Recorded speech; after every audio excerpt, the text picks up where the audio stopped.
Namaste, Pranam. Meditation on the Bhagavad Gita. Om Parthaya Pratibodhitam Bhagavata Narayanena Swayam Vyasena Gratitam Purana Munina Madhye Mahabharatam Advaitam Ritavarshinim Bhagavatim Ashtadashadhyayinim Ambatva Manusandadhami Bhagavad Gite Bhavatveshinim. O Bhagavad Gita, with which Lord Narayana himself gave enlightenment to Partha, which was included in Mahabharata by the ancient sage Vyasa. O Goddess, showerer of the nectar-like knowledge of non-dualism contained in your 18 chapters. O my affectionate mother, the destroyer of rebirth, I meditate upon thee. Now, salutations to Sri Krishna. Vasudeva Sutam Devam Kansachanuramardanam Devakim Paramanandam Krishnam Vande Jagadgurum. O son of Vasudeva, the slayer of Kansa and Chanur, extreme delight for Mother Devaki. O Lord Krishna, the supreme teacher of the universe, my salutations to you. So today we take up a reading of the 19th shloka of the Karma Yoga, the third adhyaya of Srimad Bhagavad Gita.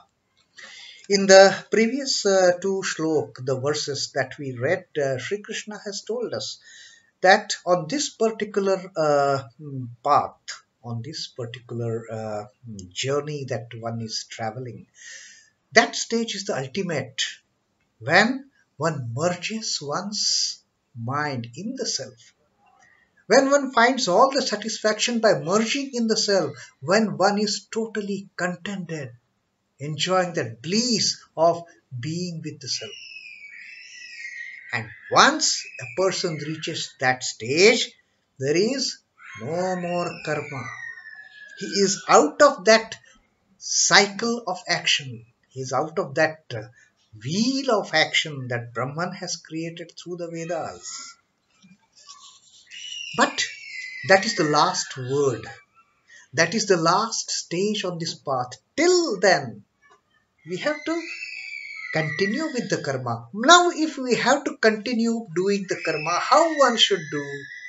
Krishna has told us earlier also, and now again in this 19th slok, he is again going to tell us the same thing, how one should keep on doing karma till that last stage is reached, which he has told us, he has taught us in previous two verses. So till then, keep on doing the karma, and this is how Sri Krishna tells us. Tasmād asaktaḥ satataṁ kāryaṁ karma samāchara asakto hyācharan karma param āpnoti pūruṣhaḥ. Tasmād asaktaḥ. Tasmād is therefore. Asaktaḥ, without attachment. Satataṁ kāryaṁ karma. Always. Satataṁ, always. Karma kāryaṁ. Keep on performing the action. Kāryaṁ is action which should be done, which has come to your lot. Keep on performing that. Whichever work God has allotted to you, whichever work, first of all, have this particular notion. Whichever work has come to me is given by God. That is God's work. No work is my work. It is all Lord's work. So whichever work has come to us, let us perform without attachment. This is what Krishna is telling Arjuna. That therefore always perform the karma which is to be done. As keep on doing the work, as samāchara, perform that action which has come to your Lord, which should be done by you. You do that karma. Asaktaḥ, he, because. Asaktaḥ, he, hyācharan. Therefore, because performing the action without attachment. Param āpnoti pūruṣhaḥ. The man. Āpnoti attains. Param, supreme. What Krishna is telling us in this 19th shloka onwards is, therefore, constantly perform your obligatory duty without attachment. All the words in this particular sentence, they have got such a significant meaning. No word is used without any purpose. There is a specific purpose for each and every word. Constantly perform. It is not that just you do the work as and when you wish, as and when. Constantly perform. What? The work that has come to you. Karma kāryaṁ satataṁ. Do the work. Constantly perform the work that has come to you. How? Asaktaḥ. Without attachment.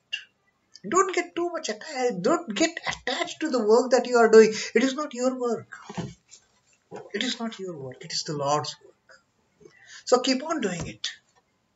Don't run away from doing your work. Don't escape from doing any work. Because doing duty, doing that action without attachment, man verily obtains the supreme. Man verily attains the ultimate goal when one does his karma without any attachment. Now, the explanation, the commentary that Swami Chidbhavananda ji has given is, because of the incessant beating of the heart, bodily exercise goes on effectively. But man gives no thought whatsoever to the beating of the heart. Do we ever realize, when everything is going smooth, do we realize my heart is beating? It is, that fellow is performing its duty without any rest. Are we aware of it? We are able to see with our eyes. Till the time we are able to see, are we even aware that, oh, I have got such a beautiful thing that God has given me, I can see. It is only when we start losing the eyesight that we start feeling about it. Otherwise, in normal course of action, we are so much busy with our own lower self, not the capital S. We don't even bother. We don't even consider that my heart is constantly beating. And it is only at the end when it stops beating, then we are not there to realize even that, oh, the heart has stopped beating. We don't know it. So till the time we are perfectly okay, we hardly notice any of our actions. These are the obligatory actions. I am able to hear till my ears are good. The moment my ears start malfunctioning, I start losing my hearing, then I realize, oh, I cannot hear. Like I cannot hear from my left side. That is a fact. That I realized only when I lost that sense of hearing. And this is what happens. Now with this COVID and all, people, with those who have tested positive, there is one question which is asked to everybody. How is the sense of smell? How is the sense of taste? Is it there? Till now, did anyone bother about that? I had that sense of smell. I had that sense of taste. No. I have that sense of touch. No, we don't. So till the time going is good, we hardly notice even about these activities which are being performed by our body. Several other essential activities have to be carried on in similar way, free of attachment. We are not attached to our beating of the heart every moment. We are not attached. It goes on its own. We are not attached to our eyesight for that matter. It goes on its own. It is only when we start losing their touch, then we get, oh my God, I cannot see that. Then that attachment, troubles us. But otherwise, when things are going good, are we attached to those? No. So that's what absence of attachment leads to pacification of mind. Are we ever concerned when everything is going good, perfectly smooth, functioning? We are not attached to any of these functions. Work and rest go on side by side. Mind made calm this way becomes capable of grasping the self. When you are not attached to that function, to that duty. Now this is an involuntarily duty our body is performing without even ever knowing it. All these actions we are doing.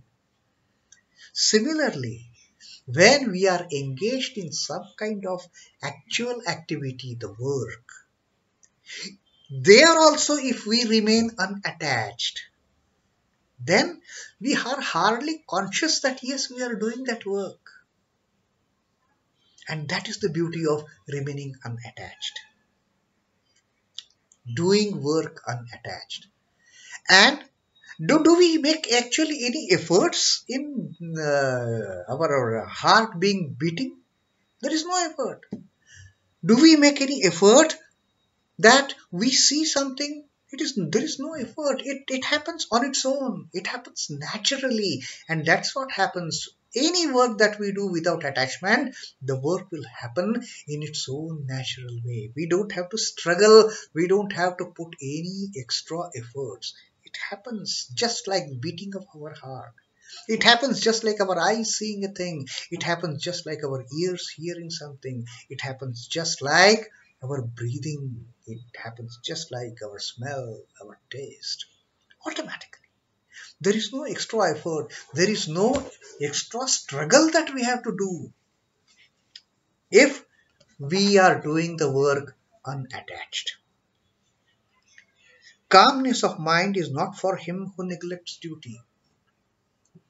If we are escaping from a duty, that point will keep on bothering us all along. I have not done what I am supposed to do. And what happens when I do what I am supposed to do, not as my work, but the Lord's work? It is His work, fine.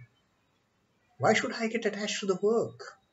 Today God has given this work, tomorrow God will give some other work. So, should I remain attached to the work that I am doing today? The work will get over. Fine, it is a goodbye. Do I repent? Oh, I have finished that beautiful work that God had given. No. God is going to give some more work then. So, if we abstain from the duty, if we run away from the duty, if we escape from the duty, the mind is always in the state of that botheration. That, oh my God, I haven't done properly. I should have done. Such a great opportunity had come to me. I should have done. And then we keep on repenting at the later moment. Calmness is a prerequisite for self-knowledge. That self-knowledge, that state of merging in the self will only come when we are working in unattached manner, which brings in the calmness of mind. Just imagine the kind of satisfaction we arrive after successfully completion a project. How calm we are. If we are doing some work, if it gets over to completion, we are so satisfied. The result is later. The result we should not bother about. Our duty is to do the work sincerely, wholeheartedly, tenaciously. And the kind of satisfaction we get, the kind of peace of mind we get having done it, that peace of mind, that calmness of mind, that helps us in finally reaching that end stage of being remained merged in the self. So that was the 19th shloka, and Sri Ramakrishna's advice, teaching on this particular shloka. How are we to reconcile the worldly entanglements and engagements with spiritual detachment? This is a beautiful teaching Sri Ramakrishna has given. A real answer to Arjuna's dilemma. How to bring these two together? On the one side, we have to get engaged in these worldly entanglements, doing our karma. At the same time, how to remain spiritually detached. So Sri Ramakrishna teaches us how to do it. See how the carpenter's housewife busies herself with all and sundry. With one hand, she pushes the paddy to be pounded in the mortar. With the other hand, she embraces and suckles her baby. At the same time, she bargains with the customer for the flattened rice. Now, this carpenter's wife, she is busy at home selling the flattened rice. And also, not only selling, also pounding the rice. The first thing is she has to pound the rice to make it flatten. So with one hand, she is constantly busy pounding that pestle, using that pestle and mortar. Pounding that rice in the mortar. In her other arm, she's holding that small, tiny, little, cute baby. She's nursing her, she's feeding her. One hand is pounding the rice. With one hand, holding her baby, she's busy feeding her small, cute little baby. And at the same time, she's also engaged in hassling with the consumer. Bargaining with him. No, you won't get that parched rice for this. For 1 rupee, you will get only this much. She's also negotiating with the customer who has come to the shop to buy that flattened rice. So she's also bargaining. In the midst of all of these activities, her mind is on the hand pushing the paddy lest the pestle should hurt it. Now she's also doing the fourth job. As she's pounding the rice in that mortar, as she's holding that baby in her arm, she's also putting rice in the mortar and taking out the flattened rice. So many activities she's doing. Absolute karma yogi, that lady. Absolute karma yogi. Pounding the rice, feeding the baby, putting the rice and taking out the flattened rice, and also talking to that person. Her eyes are not there that on the hand that is feeding the mortar with the rice or taking out the flattened rice from the mortar. Her eyes are not there. She's not looking at it. Because she's looking at the customer and bargaining. In 1 rupee, you can get only this much flattened rice. All the same time, she's also feeding the baby. At the same time, she's also pounding that pestle. My God. And she has to also protect her fingers from getting pounded by that pestle that is hitting the mortar. So, all these things she is doing. In the midst of all these activities, her mind is on the hand pushing the paddy, lest the pestle should hurt it.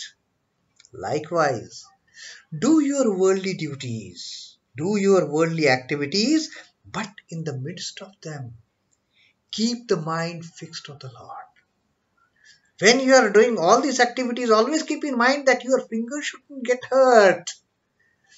If that pestle hurts the fingers, then what? The pestle will fall down. With that hurt finger, you may lose the grip on your child. The baby will fall down. With that particular wound, you won't be able to do that, complete that deal of selling the flattened rice. The customer will go away. And there would be no good that will come out if you have lost your attention from not getting your fingers hurt. Likewise, Sri Ramakrishna says, you may be busy with so many activities, innumerable activities in your world, in your life. But Always fix the mind on the God, and then nothing will go wrong. Your hand won't come under the pestle.